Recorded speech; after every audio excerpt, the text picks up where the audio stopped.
If someone insults you, damages your reputation, rips your ego, upset, angry, frustrated, I felt more than that.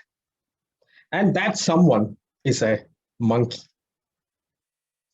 Contest chair, fellow Toastmasters, dear friends, when I landed in Jambi, a small mineral-rich province in Indonesia, I felt like a king of Jambi.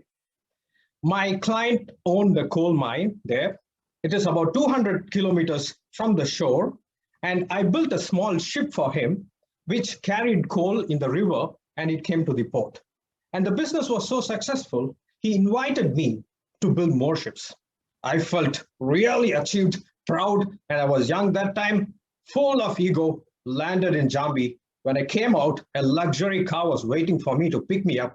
When I sat inside, I felt like an emperor with a golden crown on my head, and my client started our journey towards the mine, which is 200 kilometers. As we journeyed, traveling halfway through, all the villages disappeared. We went into the jungle. The river on which my ship would travel was adjacent to the road. So I told my client to stop the car so that I can have a look on the river where I can build bigger ships. He stopped. I went, walked to the river, checked the river, and came back. While coming back, I found a beautiful tree in the forest. Decided to take a selfie. So I took my phone and was aiming and taking a shot. Flash! My phone disappeared. My phone vanished. I was just looking around. No one was there. Then I slowly looked up. There was a monkey holding my phone. Before I came into my senses, this monkey jammed on the forest floor and started running. And each step it took, it was banging the phone on the forest dirty floor. That phone was one of the expensive phone of that point of time. And it was a kind of love of my life, more than even my wife. I was taking care of that phone like any other. I was always holding in my hand. I was checking whether she's okay all the time. I gave my full love and focus to that phone.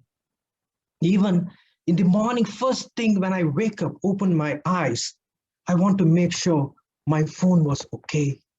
I didn't spend time with my family, more time I spent with my beloved phone. I hope everyone also is doing the same. And this love of my life is taking a beating by a monkey. When I neared that monkey, it quickly climbed up a tree, sat on the tree, and it was looking at me. Then he did one very unpleasant thing to my love of my life. Thinking as a cookie, it bit the phone.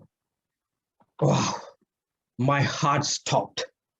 I really felt really bad that my love was being bitten by a monkey. Then it did the most embarrassing thing which I could ever face in my life.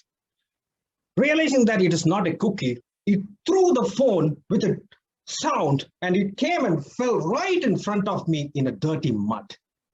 Wow. My crown disappeared, my ego disappeared, my pride disappeared, everything disappeared.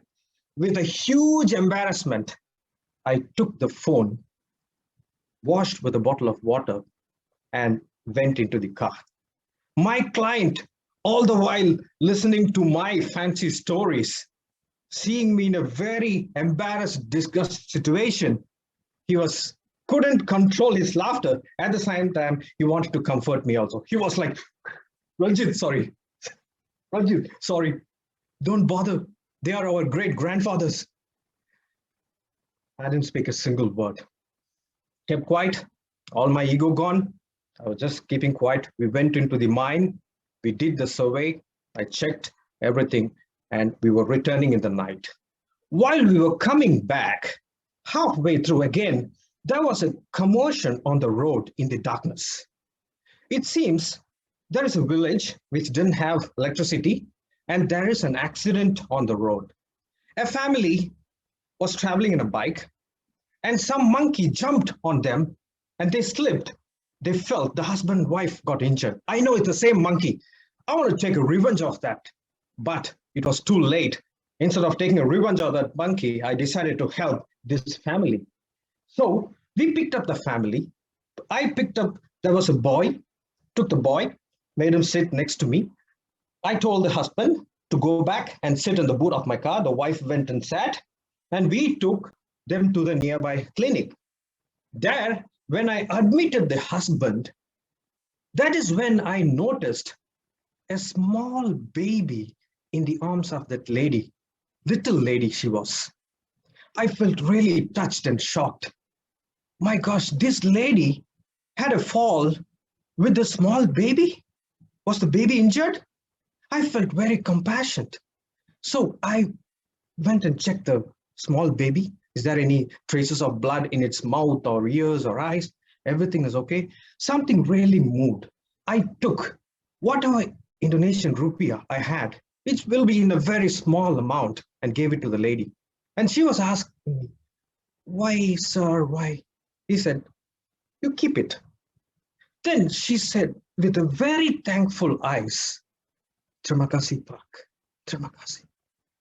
Thank you, sir. That really moved me a lot. Something really moved me inside. I felt like I got my crown back, but not on my head, but in my heart. Dear friends, do you know, for the same talent, capability, and the drive, there are people on the other side of the world just running for daily survival.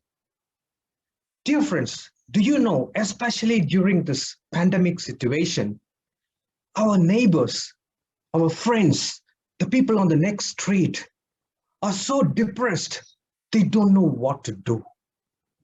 A simple help, which will be very small, for that matter, a simple hello to a neighbor or to a friend will make a lot of difference, especially during these troubled times.